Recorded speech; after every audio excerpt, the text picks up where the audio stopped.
Method acting एक technique है, एक प्रोसेस है जिसमें आप जब किसी कैरेक्टर को आप सिंसियरली, इमोशनली जब लेते हैं, तो उसमें उसकी जो बहुत सारी टेक्निक्स हैं यूज़ की जाती हैं।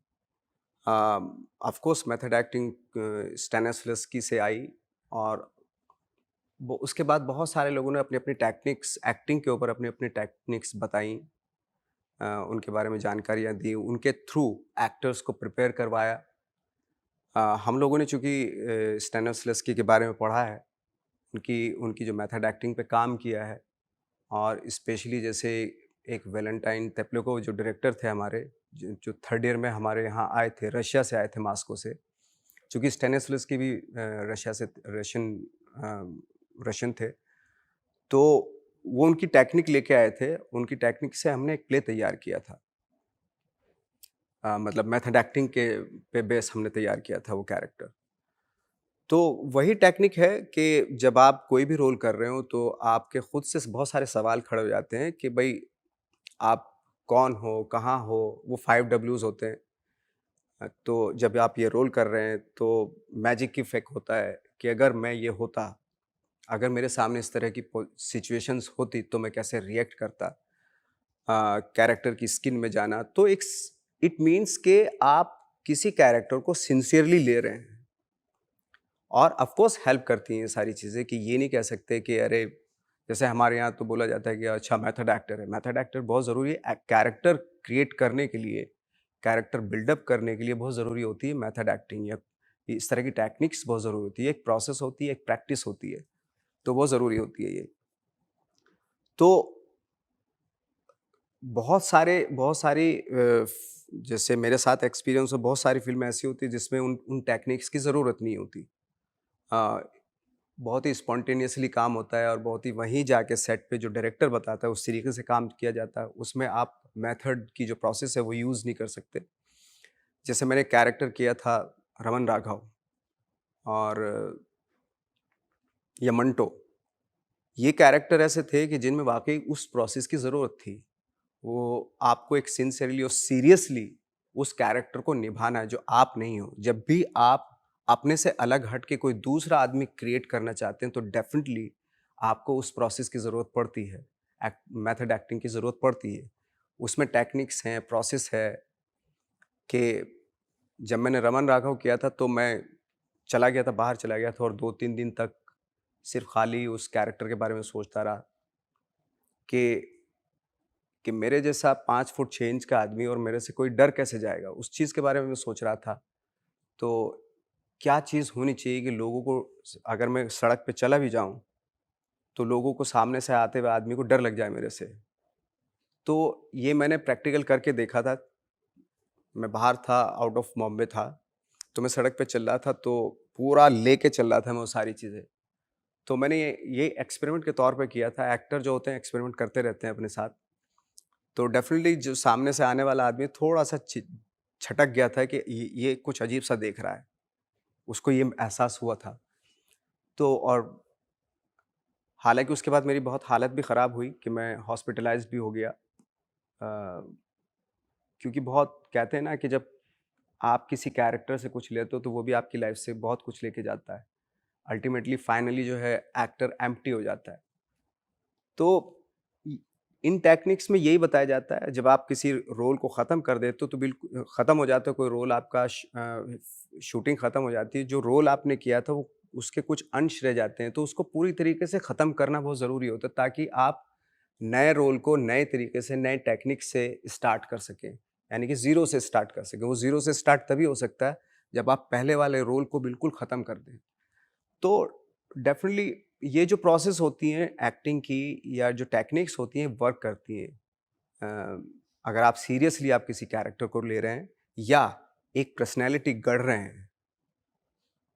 अब नवाज़ से अलग हट के मैं सपोज़ गणेश गायतोंडे मैं तो नहीं हूँ, ना उसका कोई अंश मेरे अंदर है। बट एक कैरेक्टर को गढ़ा गया, डेफ़िनिटली वो प्रोसेस काम आई जो चूँकि हमने सीखी हुई हैं वो सारी चीज़ें, वो प्रोसेस काम आती हैं, आपकी टेक्निक्स काम आती हैं वो। उस एक दूसरे किरदार को, एक दूसरी पर्सनैलिटी को क्रिएट करने में वो काम आती हैं।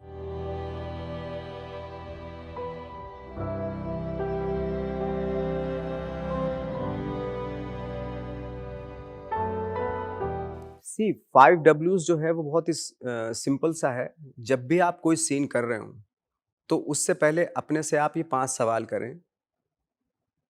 हू, वेयर, व्हिच, इस तरह के जो हैं कि मैं कहाँ हूँ, कौन हूँ, क्या हूँ, व्हाट, इस तरह के कुछ, मैं व्हाई, मैं यहाँ जो हूँ मैं क्यों हूँ, है ना? मैं कहाँ हूँ, मैं कौन हूँ, मैं क्या कर रहा हूँ, मेरी, तो ये सारे अगर सवाल अपने आप से करेंगे उस सीन में, सीन करने से पहले सारे सवाल करें अगर आप अपने आप से, तो उसके जवाब आपको खुद मिल जाते हैं।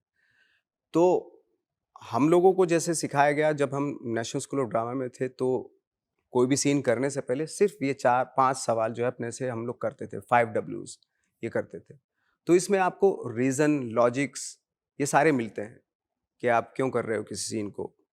एक जैसे मैजिक इफ़ होता है, किसी सिचुएशन में जाने से पहले या कुछ भी करने से पहले कि अगर मैं ये होता, एक मेक बिलीफ होता है, मैजिक इफ़, अगर मैं ऐसा होता, अगर मैं अगर मैं ऐसा होता और मेरे सामने सिचुएशन होती तो मैं कैसे रिएक्ट करता? तो ये सारे क्वेश्चंस जो हैं जो आपको मेक बिलीव बनाते हैं, आपके कैरेक्टर को स्ट्रॉन्ग बनाते हैं, ये इसलिए होते हैं।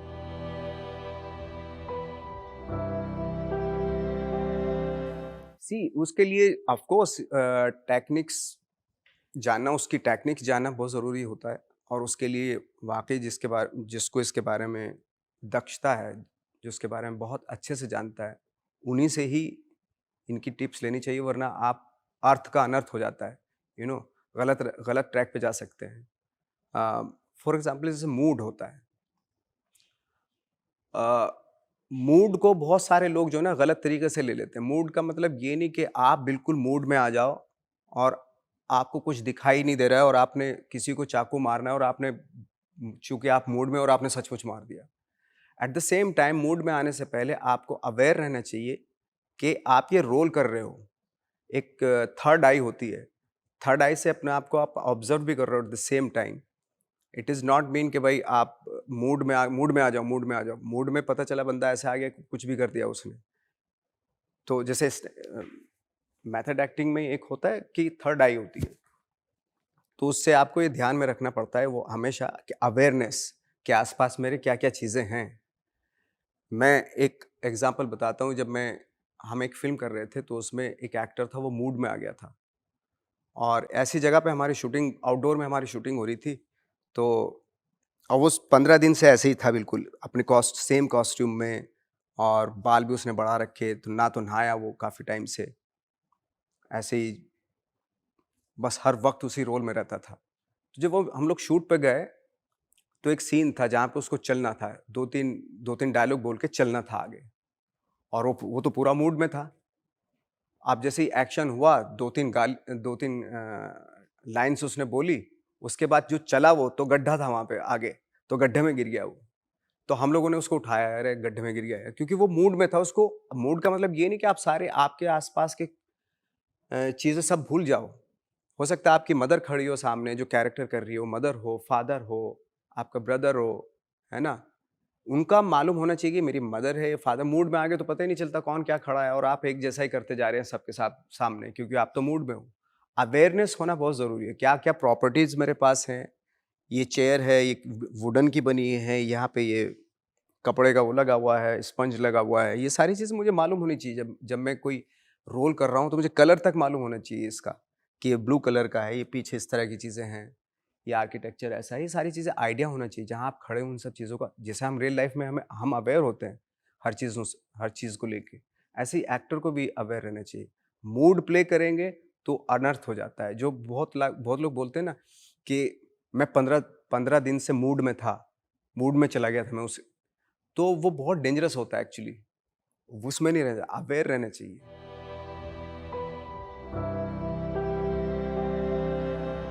Of course dialogue coach against एक जिस तरह का भी वो एक्सेंट है या डायलॉग्स हैं, उनकी उसी तरीके से उसकी प्रैक्टिस करना, ये एक कैरेक्टर को स्ट्रॉन्ग बनाता है। तो वो भी बहुत ज़रूरी होता है। सपोज़ अगर आप वेस्टर्न यूपी के हैं और आप कोई रोल कर रहे हो बिहार का, बिहारी रोल कर रहे हो, तो डेफ़िनेटली आपको वहाँ का एक्सेंट जानना बहुत ज़रूरी है। अगर नहीं है तो उसके लिए आपको डायलॉग कोच हायर किया जाता है। आप उस तरीके से डायलॉग डिलीवरी करते हैं, तो ये सारा मेक बिलीव के लिए होता है, वो सारे ताकि ऑथेंटिक लगे कैरेक्टर।